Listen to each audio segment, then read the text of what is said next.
Vous est-il déjà arrivé d'attendre, dans un silence qui s'étire, attendant ces 3 mots, attendant une confirmation verbale que vous êtes aimé, que vous comptez? Si vous avez déjà ressenti cette faim dans l'âme, sachez qu'elle n'est pas un défaut de votre part.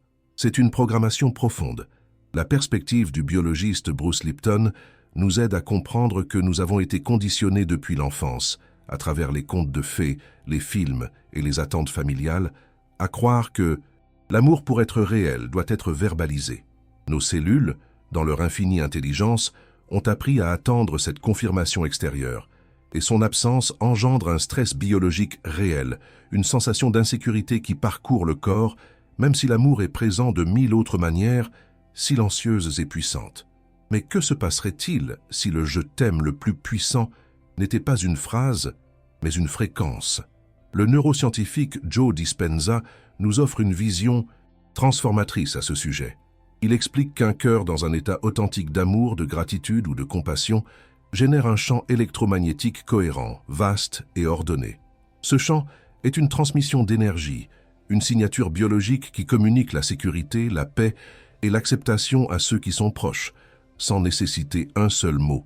C'est un « je t'aime » que le corps de l'autre peut sentir et lire directement, une vague de bien-être qui apaise le système nerveux de celui qui la reçoit. C'est le langage silencieux du cœur, la forme de communication la plus pure qui existe. Et c'est là que réside le grand et douloureux paradoxe de notre quête. Pourquoi notre recherche incessante de validation verbale nous rend-elle, ironiquement, sourds et aveugles aux manifestations les plus profondes et les plus vraies de l'amour? C'est parce que nous nous sommes habitués à chercher l'amour avec le mental, un mental anxieux qui a besoin de preuves concrètes, de mots qu'il peut analyser et conserver. Et ce mental bruyant, avec son vacarme constant de doute et d'attente, nous empêche de nous accorder à la fréquence plus subtile du cœur. Les plus grands signes d'amour sont transmis sur une vibration que le mental ne peut capter, mais que l'âme, dans son silence, reconnaît instantanément. Dans notre voyage d'aujourd'hui, nous allons apprendre à baisser le volume du mental pour enfin réussir à entendre la musique de l'âme. Nous allons explorer les 5 signes silencieux de l'amour véritable, ceux qui ne sont pas dits mais démontrés. Non pas pour créer une nouvelle liste de choses à chercher, mais pour entraîner notre perception, pour recalibrer nos sens et apprendre à reconnaître la langue native du cœur. C'est une invitation à guérir la surdité de notre âme et à commencer à percevoir l'amour qui peut-être est déjà tout autour de nous, attendant patiemment d'être vu. Le premier, et peut-être le plus fondamental signe silencieux de l'amour, se révèle dans un territoire où beaucoup d'entre nous ressentent une douleur profonde, la présence. Je parle de cette solitude que l'on peut ressentir à deux, de l'angoisse d'être physiquement à côté de quelqu'un dont le corps est là, mais dont l'esprit et l'énergie sont à des kilomètres. Connaissez-vous cette scène? Le canapé, la lumière de la télévision ou du portable éclairant un visage absent, le son des doigts qui tapotent plus fort que n'importe quel battement de cœur. C'est la sensation d'être invisible, de parler à une coquille vide, et cette douleur indique que votre âme aspire à l'un des dons les plus rares et précieux du monde moderne, la présence pleine et entière. La neuroscience nous offre un nom pour guérir cette douleur, la co-régulation du système nerveux. Ce concept révèle que la présence attentive d'une personne peut, littéralement, calmer et réguler la biologie de l'autre. Lorsqu'un partenaire offre une présence calme et ancrée, le système nerveux de la personne à ses côtés, qui vibre peut-être à la fréquence de l'anxiété et du stress, commence à entrer en résonance avec ce calme. Les niveaux de cortisol, l'hormone du stress, diminuent. Les niveaux d'ocytocine, l'hormone du lien et de la sécurité, augmentent. Ce n'est pas une métaphore poétique, c'est un fait biologique. La présence de l'autre, lorsqu'elle est réelle, devient un remède silencieux, une transmission de sécurité que votre corps interprète comme la plus profonde déclaration d'amour et de soin. Et ici réside une révélation qui peut vous libérer de la tyrannie de l'attente. La véritable présence ne signifie pas avoir l'attention totale de l'autre 24 heures sur 24, 7 jours sur 7. Ce serait irréaliste et insoutenable. La véritable qualité de la présence se mesure à la capacité de la personne à s'ancrer dans le moment présent quand cela compte vraiment. Un regard profond et sans distraction qui dure 5 secondes, lorsque vous partagez une vulnérabilité, peut contenir plus d'amour Plus de connexion et plus de guérison qu'une heure entière de conversation futile et distraite. C'est la qualité, et non la quantité, du temps partagé qui nourrit l'âme. C'est la différence entre une gorgée d'eau pure et un océan d'eau salée. Seule la première étanche la soif. À partir d'aujourd'hui, je vous invite à devenir une cartographe de la présence, une observatrice de la géographie silencieuse de la connexion. Pendant une journée, essayez d'ignorer ce qui est dit et, à la place, observez simplement. Vers où les pieds et le torse de votre partenaire sont-ils tournés lorsque vous lui parlez? Dans votre direction? Ou vers la porte? Baisse-t-il son téléphone lorsque vous entrez dans la pièce? Sa respiration devient-elle plus profonde et plus calme lorsqu'il est près de vous? Ou reste-t-elle courte et pressée? Il ne s'agit pas de surveiller ou de tester, mais d'honorer votre propre perception corporelle et de commencer à lire le langage que votre âme comprend. Déjà, pour sceller cette idée, nous pouvons utiliser la métaphore de l'amour comme une ancre. Imaginez que votre vie est un bateau et que ce bateau est souvent au milieu d'une tempête. Il y a les vents bruyants des préoccupations, les vagues des responsabilités quotidiennes, le chaos du monde extérieur. Des mots comme « tout ira bien » sont comme des cris que le vent emporte. La présence véritable de celui qui vous aime est l'ancre. Elle ne fait pas de bruit, elle ne se bat pas avec la tempête. Elle descend simplement, lourde et silencieuse, jusqu'au fond de la mer et se fixe dans le sable. Et c'est cette connexion silencieuse et profonde avec le lit de l'océan qui maintient votre bateau en sécurité, offrant une stabilité qu'aucun cri, aussi bien intentionné soit-il, ne pourrait jamais fournir. Le deuxième signe silencieux de l'amour nous aide à naviguer une autre source commune de douleur, la profonde dissonance entre les paroles et les actes. C'est la frustration qui s'installe lorsque nous entendons un « je tiens à toi », mais que ce sentiment ne se traduit pas en actes qui allègent véritablement notre fardeau. C'est l'épuisement de se sentir seul tout en luttant contre les défis pratiques de la vie, aux côtés de quelqu'un qui offre des paroles de soutien, mais dont l'aide ne se matérialise jamais. Cette incohérence crée une méfiance subtile, une blessure qui nous fait nous demander si l'amour qui est dit peut réellement exister sans le corps de l'action pour le soutenir. Notre culture déforme souvent le concept des actes de service, le confondant avec de grands gestes romantiques. On nous pousse à croire que l'amour se prouve par des bouquets de fleurs, des dîners coûteux ou des déclarations publiques. Mais le véritable signe silencieux de l'amour crie rarement. Il murmure. Il ne se trouve pas dans les cadeaux chers, mais dans les actions petites, presque invisibles, qui démontrent une connaissance profonde de votre monde intérieur. C'est la tasse de café préparé exactement comme vous l'aimez, sans que vous ayez à le demander. C'est le silence que l'autre respecte lorsqu'il perçoit que vous avez besoin d'espace pour respirer. C'est la résolution de ce petit problème pratique qui vous accablait et qui, soudain, disparaît. Et ici réside la révélation contre-intuitive. Ces petites actions ne sont pas de simples tâches ou faveurs. Ce sont des cartes. Chaque acte de service silencieux est un signe que l'autre a été attentif, cartographiant vos préférences, vos peurs, vos joies et vos surcharges. Chaque geste est un point sur cette carte qui dit « J'ai été ici, dans ton monde, et j'ai prêté attention. Je connais le chemin vers ton confort. » L'amour n'est pas seulement un sentiment passif. C'est une intelligence active qui observe, apprend et agit en votre faveur, souvent sans que vous vous en rendiez compte. Cela nous invite à un regard attentif pour différencier l'amour qui sert de l'amour qui se contente de performer. Il y a une grande différence entre les gestes faits pour être vus par un public, publiés sur les réseaux sociaux, racontés aux amis, et les gestes faits en silence, uniquement pour vous faciliter la vie. L'amour performatif cherche les applaudissements. L'amour silencieux cherche votre soulagement. Il se manifeste souvent par des actions que vous seul percevez, ou qui, dans leur forme la plus pure, ne devraient même pas être perçues par vous. Ce sont des actes faits simplement parce que votre paix est la récompense. La plus belle métaphore pour cela est celle de l'amour comme un tailleur.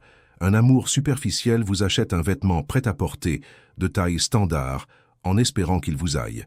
L'amour véritable est un tailleur. Il ne demande pas votre taille. Il prend vos mesures exactes. Il apprend la courbe de vos épaules, votre façon de bouger, le tissu qui apaise votre peau. Il ne vous offre pas un cadeau taille unique. En silence, il tisse des solutions, des conforts et des actes de soins sur mesure pour votre âme, point par point, avec le fil et l'aiguille de l'attention authentique. Le troisième signe silencieux de l'amour nous conduit au territoire le plus vulnérable de notre âme. Il se révèle dans la réponse à l'une de nos douleurs les plus secrètes, la peur paralysante d'être découvert. C'est l'épuisement de passer sa vie entière à porter un masque de perfection, de joie et de force. La peur constante que, si vous osez montrer votre colère, votre tristesse profonde, votre envie, votre laideur ou votre fragilité, vous serez immédiatement jugé et rejeté. C'est la solitude qui naît d'être aimé uniquement pour votre version éditée, et la terreur d'imaginer ce qui arriverait si quelqu'un voyait votre être tout entier sans filtre. La psychologie de Carl Jung nous donne les mots pour cela. La persona contre l'ombre. La persona est ce masque social, la version de nous-mêmes qui est aimable, compétente et agréable. Il est facile d'aimer la persona de quelqu'un. La plupart des « je t'aime » que nous entendons dans la vie s'adressent à ce masque bien construit. L'amour véritable, cependant, ne se mesure pas à l'appréciation que l'autre a pour votre persona. Il se mesure à la capacité de l'autre à rester dans le même espace que votre ombre, sans essayer de la réparer, sans la fuir et surtout sans la juger. Et ici, un changement d'attente peut tout changer. Le signe d'amour le plus profond et le plus sans équivoque n'est pas quelqu'un qui dit « j'aime tes qualités ». C'est le silence confortable qui s'installe dans l'air après que vous avez révélé l'un de vos défauts. C'est l'absence de verdict dans le regard de l'autre après que vous avez eu un moment de faiblesse. C'est dans cet espace vide de jugement que l'acceptation crie plus fort que n'importe quel mot. L'amour n'est pas l'applaudissement pour votre lumière, c'est la calme présence qui demeure à vos côtés lorsque votre obscurité se manifeste. Pensez un instant à la dernière fois que vous vous êtes senti irrité, frustré, irrationnel ou difficile près d'une personne importante dans votre vie. Revenez à cette scène dans votre corps. Après votre explosion ou votre moment de vulnérabilité, quelle a été la réaction silencieuse que vous avez reçue? Était-ce un retrait, un corps qui se raidit, un regard de désapprobation, une punition silencieuse qui vous a rempli de honte? Ou était-ce une permission tranquille de ressentir ce que vous aviez besoin de ressentir? Était-ce une présence qui, même sans être d'accord, est restée là, disant énergétiquement « Je suis toujours là, tu as le droit de te sentir ainsi, cela ne me fait pas peur ». La réaction silencieuse de l'autre à votre pire état révèle la véritable profondeur de l'amour. La métaphore la plus sacrée pour ce signe est celle de l'amour comme un jardin nocturne. Beaucoup de gens ne veulent se promener dans votre jardin que pendant la journée pour admirer les fleurs colorées, parfaites et bien éclairées par le soleil. Ils aiment votre beauté évidente. L'amour véritable, cependant, est la personne qui est prête à s'asseoir avec vous dans votre jardin la nuit. C'est celui qui reste en silence lorsque les fleurs vibrantes se ferment et que d'autres, étranges et pâles, s'épanouissent sous la lumière de la lune. C'est celui qui n'est pas effrayé par les bruits des créatures nocturnes qui émergent de l'ombre. C'est celui qui, en regardant la totalité de votre jardin avec ses lumières et ses ténèbres, trouve encore cet endroit sacré, mystérieux et profondément beau. Le quatrième signe silencieux de l'amour se révèle dans la manière dont l'autre réagit non pas à vos blessures, mais à votre pouvoir. Il se manifeste dans la célébration de votre croissance. La douleur qui nous signale l'absence de ce signe est subtile, mais profondément douloureuse. C'est lorsque vous commencez à réussir dans un domaine de votre vie, à guérir d'un ancien traumatisme, à vous épanouir en tant qu'individu, et qu'au lieu de trouver de la joie, vous sentez une subtile résistance, une jalousie voilée ou un commentaire qui diminue votre réussite. C'est la terrible sensation que votre croissance, d'une certaine manière, menace la stabilité de la relation, que votre éclat éclipse la personne qui devrait être la première à applaudir. Beaucoup d'entre nous portons, sans nous en rendre compte, la croyance invisible que l'amour signifie vouloir que l'autre reste le même, prévisible et sûr. Mais ce n'est pas de l'amour. C'est une forme de contrôle née de l'insécurité. C'est la peur que si l'autre évolue, il puisse nous laisser derrière. L'amour véritable, dans son essence la plus pure, trouve une joie authentique dans l'évolution de la personne aimée. Il célèbre l'expansion de l'autre, même si cette évolution apporte des changements, des incertitudes et la nécessité de réajustement dans la dynamique de la relation. L'amour réel veut voir l'âme de l'autre voler, peu importe la hauteur. Et ici, nous découvrons une révélation contre-intuitive. L'un des signes d'amour les plus puissants et silencieux n'est pas le compliment verbal, mais la poussée, silencieuse. C'est le soutien structurel, pas seulement émotionnel. C'est ce livre sur un sujet qui vous intéresse, qui apparaît mystérieusement sur votre table de chevet. C'est l'espace qui vous est activement accordé pour que vous puissiez suivre ce cours que vous désirez tant, même si cela signifie un sacrifice dans la routine du couple. C'est la fierté que vous voyez dans le regard de l'autre côté de la pièce, lorsque vous accomplissez quelque chose qui ne lui profite pas directement, mais qui illumine votre âme. C'est pourquoi beaucoup échouent en essayant de se soutenir mutuellement. Le soutien verbal, un félicitation ou un tu peux le faire, est facile et ne coûte rien. Le véritable test de l'amour réside dans le soutien silencieux et structurel, celui qui implique souvent un sacrifice personnel. Il s'agit de renoncer à son propre temps pour que l'autre puisse avoir le sien. Il s'agit d'assumer plus de tâches pour alléger le fardeau de l'autre pendant qu'il se consacre à un projet. Il s'agit, principalement, de gérer sa propre insécurité pour que la lumière de l'autre puisse briller plus fort, sans peur. La métaphore énergétique, pour cela, est celle de l'amour, comme une plateforme de lancement. Un partenaire peu sûr de lui, qui craint votre croissance, agit comme une ancre. L'ancre vous maintient en sécurité, oui, mais elle vous maintient prisonnier au même endroit. Un partenaire qui vous aime vraiment, qui célèbre votre évolution, agit comme une plateforme de lancement. Une plateforme ne vole pas avec la fusée. Elle reste au sol, solide, ferme, et offre toute sa structure et toute son impulsion pour que vous, comme une fusée, puissiez atteindre de nouvelles hauteurs, même si cela signifie vous voir devenir un point lointain dans le ciel. Votre succès est le succès de la mission. Le 5e signe silencieux de l'amour est peut-être le plus subtil, car il n'est pas un acte, mais une danse. Il se manifeste dans la synchronie des corps dans l'espace. La douleur qui signale l'absence de ce signe est une sensation de désynchronisation physique, une étrangeté qui imprègne les mouvements du quotidien. C'est l'irritation de marcher à des rythmes différents dans la rue, où l'un est toujours un pas en avant. C'est la difficulté de trouver une position confortable sur le canapé, comme si les corps ne s'emboîtaient pas. C'est un manque de fluidité dans les petits gestes, un décalage dans la chorégraphie de la vie à deux qui, bien que semblant anodin, peut être le reflet d'une déconnexion plus profonde. La science nous donne des noms pour la magie derrière cette danse, comme la proxémie, qui est l'étude de la façon dont nous utilisons l'espace, et l'effet miroir, qui est l'imitation subtile et inconsciente des gestes et postures de l'autre. Les couples qui sont profondément connectés développent cette danse silencieuse sans s'en rendre compte. Leurs corps se reflètent lorsqu'ils conversent, leurs postures s'alignent.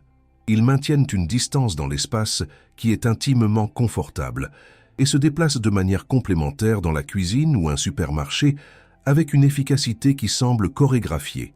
C'est une conversation qui se déroule de corps à corps.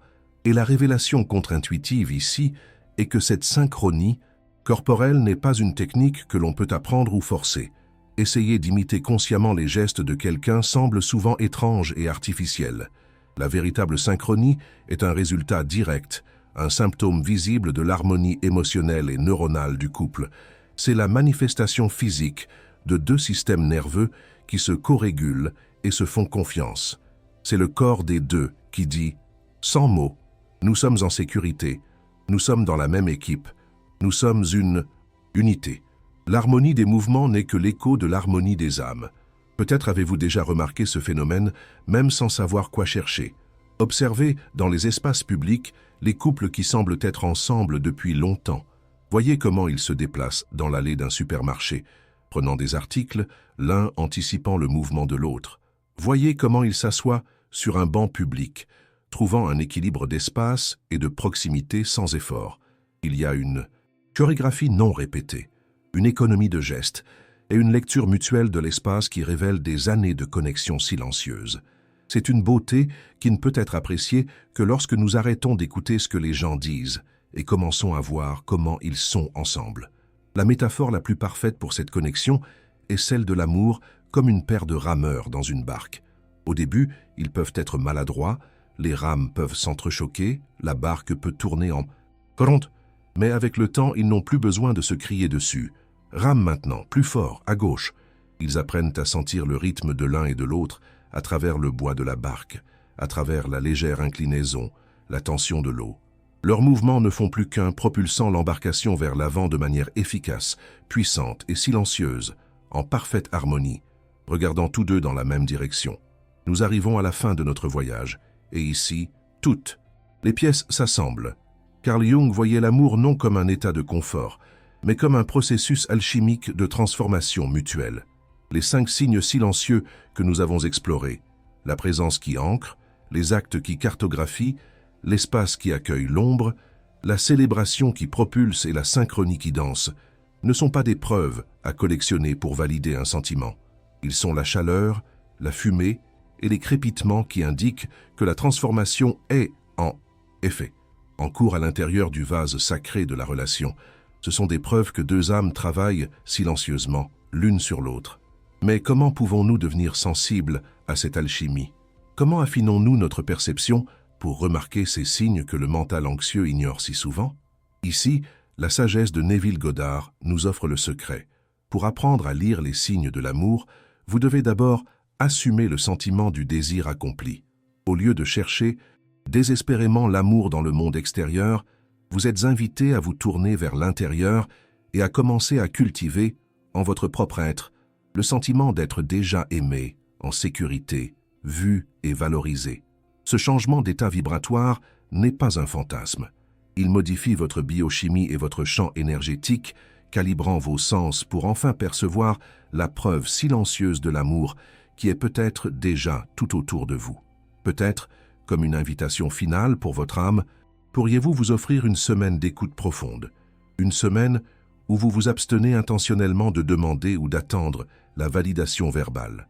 À la place, vous pourriez ouvrir un journal des signes silencieux dans votre cœur en vous engageant simplement à noter sans jugement toutes les petites preuves d'amour non dites que l'univers placera sur votre chemin, que ce soit de la part d'un partenaire, d'un ami, de la nature ou de vous-même. Non pas pour prouver quoi que ce soit, mais simplement pour entraîner votre muscle de la perception subtile. Cela nous transforme. Nous cessons d'être un touriste dans notre propre vie amoureuse qui a besoin d'un guide criant les directions et de panneaux au néon indiquant l'amour. Et nous devenons un explorateur natif. L'explorateur natif n'a pas besoin de cartes bruyantes. Il a appris à lire les étoiles pour se guider, à sentir la direction du vent, à interpréter les empreintes sur le sol et le silence de la forêt. Il comprend la langue du territoire parce qu'il est devenu une partie du territoire. L'amour véritable parle la langue native de l'âme, une langue qui n'a pas de mots, seulement de la présence.